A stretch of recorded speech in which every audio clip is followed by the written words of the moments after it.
I'm Connor Old, and welcome to the second episode of Masters of Controlled Chaos. Today we're going to be looking at the Coen Brothers, my personal favorite directors. I think one of the greatest directors of all time. Maybe that's just me because they're my personal favorites. One thing I want to get out, first of all, I recently had my wisdom teeth pulled out, so if my face looks swelled up or I may be slurring my words, give me a break this time just because of that. But I still want to do a video, and regarding that, I decided to do this video because every Thursdays, sometimes push to Fridays as it is today, I like to be consistent with the videos, and every Thursday sort of have that up. So generally, if you don't know already, I guess I really haven't announced it, like Thursdays are the days that I'm trying to aim at. I was thinking about taking the week off, but I love the Coen Brothers so much, and I love you guys, and I decided to do it. And I really enjoyed the feedback on the first video. You guys showed the same amount of love you have for my Oscar videos, which is good. You know, maybe right now it's not blown up, but it was the first episode, and I don't really want it to. You know what I mean? I like having this sort of intimate community. And if you do have sort of that same feeling, comment below. Let me know what I can improve because I love to hear that community feedback. But aside from that, what we're going to be doing, if you're new to this channel, if you're new to the series, what we do is we talk about a director, their body of work, and then really what makes them good, what makes them unique, why I chose them this week, and then my favorite film of theirs, and then what I think is the best film of theirs. This week, again, same with last week, my favorite film and their best film, but it was close for me in terms of my favorite film, but I think the best and my personal favorite is Fargo. And as you can see, I've actually lined up some of my books here, filmmaking books, along with sort of making the set a little more dynamic, using the TV, those are the Coen Brothers there, trying to make the set a little more dynamic in terms of not just me in my chair. But if you're new to the series, it's different than my Oscars, where Oscars is very much off the cuff. But for this one, it is the same thing in terms of having no edits. Oh, and I'm wearing my Coen Brothers shirt. In terms of no edits, but I will be using some notes I have them to the side here to sort of explain and get my points really coherent and get them across. But what we're going to first talk about is what makes the Coen Brothers unique. And what I think the main thing that makes them unique is their ability to mix genres.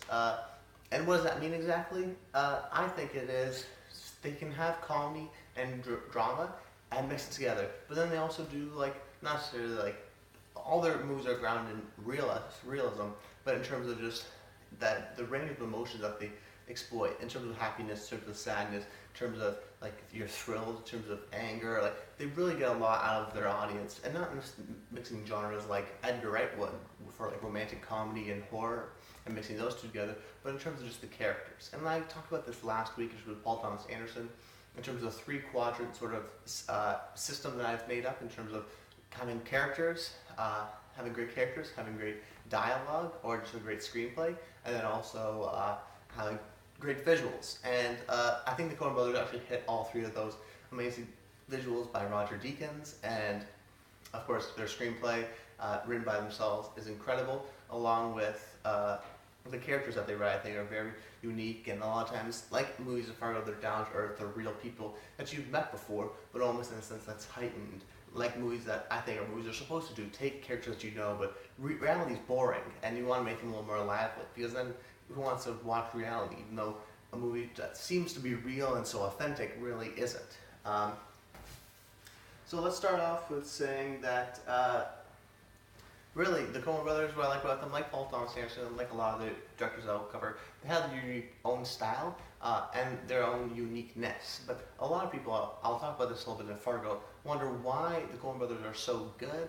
And really, it's something that's hard for me to describe because I watch them and I like them. I just immediately gravitate towards them. I think they're fantastic. It's just something that hits really a chord with me. But a lot of people watch them and they're sort of like, oh, this is too weird for me. Maybe they only like one of the movies, but not all of them. For me, I'm a total Coen Brothers fanboy, and I love pretty much almost all their movies. Love, really, and just something about them and their direction and sort of the whole creative process that they hone and the visions that they set out to make. I really appreciate them. Another thing I want to point out is in terms of, well, let's start out with this. What I've realized about the Coen Brothers is that they have scripts that they write. So let's say something like Bridge of Spies, for example. There's an Oscar-nominated screenplay that they wrote, and then Steven Spielberg directed it. But you watch Bridge of Spies, and it's a Steven Spielberg movie. It has that happy ending. and sort of has that Hollywood charm, you know what I mean? But it's not a Coen Brothers screenplay or almost Coen Brothers dialogue, because a lot of times the screenplay is so unique because something like Tarantino, or what he has to say, is like, there's certain actors that can say Tarantino lines. Someone like Samuel L. Jackson, that's why he's done all his movies, because he can say those lines so well and deliver them the way Tarantino wants them to be delivered. Also, Coen Brothers have the same thing in terms of actors like Francis McDormand or John Turturro or Jeff Bridges, who can really say their lines the right way. And that goes back to the screenplay, where they have witty dialogue, but that's something I want to sort of distinguish in terms of the screenplay, because the screenplay is not just dialogue. It's been like The Artist got nominated for a screenplay, even though it's a silent film, because the screenplay and the scenarios that they made told a coherent story. And that's something that they like to do, is that they have funny lines, but not necessarily just lines in terms of a modern day comedy where it's funny because you hear what they're saying and the jokes are funny. But a lot of times the situations are funny. And that's sort of a distinction I want to make. Something like we talked in Boogie Nights last week with Paul Thomas Anderson, that scene with Jesse Grove playing in the background with that sort of, they're selling drugs to this sort of eccentric character. And he has this guy from, where's he from again? Like Indonesia, I think, and he's throwing firecrackers on the ground. So it's like, that scene is so brilliant. Another thing that I want to talk about, recently I've been reading Rebels on the Backlot book over there, and Steven Soderbergh's Traffic, it talks about and how Benicio del Toro was a drug dealer. He was part of the drug industry, and he was talking to some of these guys, and he said instead of having a scene where they talk to each other and they pat each other down to see if anyone's wearing a wire, they said, just put it in a pool, make them swimming. Now you have an interesting scenario that people maybe haven't seen before, and you can guarantee that no one's watching them, they can't do anything violent to them or shoot them because they're in a public place, and that they're not wearing wires, or also wouldn't work because they're in water. It's simple things like that, and I think Coen Brothers do a great job, and a lot of time that's where their comedy comes from. They write great physical comedy in their stories while creating a great structure and dramatic sense throughout the movies. And then also, I think they do a great job in terms of a lot of people find that their comedy is absurd. And there's just situations that are absurd, so that it makes them laugh, you know what I mean? That sort of that physical comedy, like, oh my god, what is happening? Something that I see a lot with Fargo. And when you look at the breadth of their entire career, you have movies like True Grit, which are pretty serious dramas, or even No Country for Old Men. But then you have movies like Raising Arizona, or The Big Lebowski, which are comedies. But you can't just call them comedies and dramas, because they have little bits of both everywhere. And they're so able to make a wide range of movies. That's why people like someone like Kubrick, who is able to do a new, different movie in a different genre every single time fantastically, or just fantastic. But even someone like Kubrick, I think, has a couple of movies that don't work. And even the Coen Brothers all admit movies that don't work. And Scorsese have movies that don't work, and Spielberg has movies that don't work. Even Hitchcock has movies that don't work. But these are still some of the master directors of all time.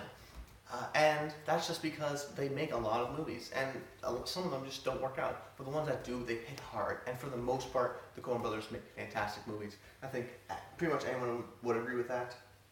Another thing I want to point out, similar to a lot of these directors, some more than others, but a lot of the good ones, they have frequent collaborators. Paul Thomas Anderson had guys like Julianne Moore and Philip Baker Hall, John C. Reilly, and his cinematographer Robert Elswit. Of course, Coen Brothers have their cinematographer Roger Deakins, the composer Carter Burwell, who does a lot of the composing on their songs, of their scores of the movies, and then actors like I mentioned, Francis McDormand and John Turturro. And then another thing I want to point out is morality in their movies. Something that I realize is that they have the comedy and these absurd sort of zaniness, but they also have biblical allusions. The Coen Brothers are Jewish, of Jewish faith, and you can actually tell in their movies, especially with movies like A Serious Man, which are very much biblical, but even movies like Raising Arizona, where they are sort of goofy and funny and over-the-top characters like Hyde that seem relatable, have major biblical allusions to them. And I think that they just do a great job at defining morality. And I know it's sort of hard to, sort of concept to understand, but a lot of times, like, there's good people or goodish people doing wrong things. Inside Llewyn Davis is sort of just like a dick, and he's not necessarily a bad guy like a murderer, but he still gets his comeuppance in the end and really doesn't succeed. And even William H. Macy in Fargo character, he's a good guy. He's just doing a sort of a stupid, bad thing. And really in this role of the Coen Brothers, the morality is strong in terms of they punish those guys. The good people doing bad are almost always punished, and a lot of times, a lot of the characters, none of them are good, but not all of them get punished, but a lot of them do. And no, there's never really a person that does something heinous and gets away with it almost. And there's very few characters like people like Marge Gunderson in Fargo who are just whole and they're good and they're true. Sort of that vision of the police woman in that scenario, or police officer. But I think I've covered why I think they're really good in terms of, I mentioned Carberwell's score. I think Carberwell's score in their movies are really fantastic, and Roger Deakins cinematographer. And that's a sign of a great director, is being able to really encompass and gather the right people to work with you so that you can do, work on having, so in a sense, if they chose a bad cinematographer, it would deteriorate from their films, and they attract that sort of talent, which is why a lot of their quotes, in a lot of the sense, are a famous quote of theirs, like, the movies studios sort of let us into the corner of the sandbox, I'm misquoting, in the corner of the sandbox and let us do whatever we want. And they get $30-40 million, and the actors, because they're so well respected, the actors take a pay cut, and they always make money back almost all the time. But they don't make huge box office hits, right? So they're sort of left in the corner, left to do what they want. And that's, I think, a pinnacle of creativity, because they can keep on churning out movies, and they don't have too much restriction from the studios, because they know what they're getting into when they're making a Coen Brothers film. Another thing I want to point out, tying it back to the screenplay, is that they can make screenplays, but in terms of the Coen Brothers, a Coen Brothers directed movie is different than a Coen Brothers written screenplay like Bridge of Spies, because when they direct a movie, they direct it, they also write it, and they also edit it. I was reading about Charlie Chaplin. I'm starting to get into him, and I just thought he was a character, an actor. But not only does he act in his movies, he directs his movies, and he writes them, and he edits them, and he also composes the music. He's really auteur. And I feel the same with the Coen Brothers, because they direct, write, and edit their movies. They have that feeling in terms of editing movies, which, well, if we take it like this, normally pre-production, you have the writer and the director working together to get the movie ready. And then once shooting happens, the writer sort of falls to the wayside, and it's sort of done from there. And then it's the director and the actors. And then after that, it's the director and the editors from there on for like a year. Maybe the longest part and the most intimate part, which is why director and editor relationship is something that a lot of people don't really recognize. But when you take that, when they're the writers and the directors, pre-production is just them. And post-production, editing and directing is just them. The only time they work with other people is really in terms of the shooting part. So it's really their own vision, and really they know their story because they've written the words, they know how the actor should say those words, they have a great sense of direction, so everyone really knows the tone of the movie, something that I think they nail with Fargo and a lot of other movies. And then editing the movie, how the movie should be paced and flows, they have full control over that, and they're really, in a sense, sort of auteurs. I don't really like using that word, but they are, if anybody, I would consider them auteurs. And they've been doing this for such a long time. I think they're really just, they know how to make movies and make good ones. Also, so let's go into Fargo over there. The best movie, I think, my favorite movie, because it really does what they do best and combine it to one movie. So it's that great blend of comedy and drama. I really consider it like a tragic comedy, which is more along the lines of the Fargo TV show, where tragic comedies have been going on since the Greek era, but they're really hard to do, sort of nail that sort of line. We're having it's a fine line that they walk on, being not too funny or not too dramatic, but having that sort of balance. And I watched Fargo the first time, and I really enjoyed it. Similar to how I recently just watched Three Kings, and I really enjoyed it too, but I didn't know why. Because Fargo I've watched a lot of times, and I really understand it. It's one of the movies that I've seen so many times. I really love it. Another favorite that was close growing up is Inside Llewyn Davis. Really just a fan of that. And I think that does the closest in terms of having that comedy-drama mix. In terms of Llewyn Davis is a character who, it's a dramatic film, but there's funny parts to it because it's the folk scene. And actually the Coen Brothers said in a recent interview when they were doing Inside Llewyn Davis that I just watched, that they didn't want to play up the folkness because the folk era in the 60s, especially in New York, was sort of absurd by itself. So they needed to play that up. It was already sort of funny in that sense. And then they made the movie dramatic. So they have a great sense of really the movies and the tone of their movies, which I think Fargo really nails. It has these great characters, it has great dialogue, and the visuals are fantastic, and the score, of course, but they all have to encompass a great tone and really know what this movie is. And that's what people say when they know tone or atmosphere. They know what they're doing, you know what I mean? When people say a movie knows what it is, Fargo knows what it is and nails it so precisely and so beautifully. The characters, like I said, are so wonderfully realized, and the dialogue, but it's that tone, that all-encompassing tone. Uh, and really, a lot of things is the little things like edits where Steve Buscemi and his partner are having sex with the hookers, and then it's a jump cut into them just watching the Saturday Night Show, similar to the Shaun of the Dead cut, where they're beating the people up to the zombie, and then a cut to Nick Frost, Ian Cornetto, and Shaun just staring at the TV. Sort of like that cut really shows their editing prowess and their ability to understand comedy and what's funny, along with having a well-structured story that it says based on true events, but it's not. It's partly based on true events, but really isn't. Or even like William H. Macy, when he his pathetic way just to get his plan done, or when Marge and her dumb-witted police partner sort of say stuff like, what's the line? Oh, it doesn't matter. But just the banter between them. Marge saying like, I don't necessarily agree with your police work there, Chief, and sort of being a genuine character dealing with his dumb-witted partner. And then also a hard thing it is to say why this movie is so good, but the way I've sort of summed up is you have very simple characters, and then you're putting them in absurd scenarios, and that makes it funny almost in a sense. And Fargo, Minnesota, a lot of people think of the Midwest of America sort of to be like very simple people, maybe not the most intelligent, sort of lambasted by the coast in a sense of being, oh, these are the sort of business smart people, and these are sort of more the simple people. But then they take these simple people and really make them human, and really make these salt of the earth characters relatable. And I really felt that something about it which really drawn me to it. And sort of cover a thing, they grew up in Minnesota, by the way, cover an area that it hasn't been really seen on film before, and these characters that have been seen now but hadn't been seen before. So it's really interesting taking that, and that's another reason why I think the movie's wholly unique.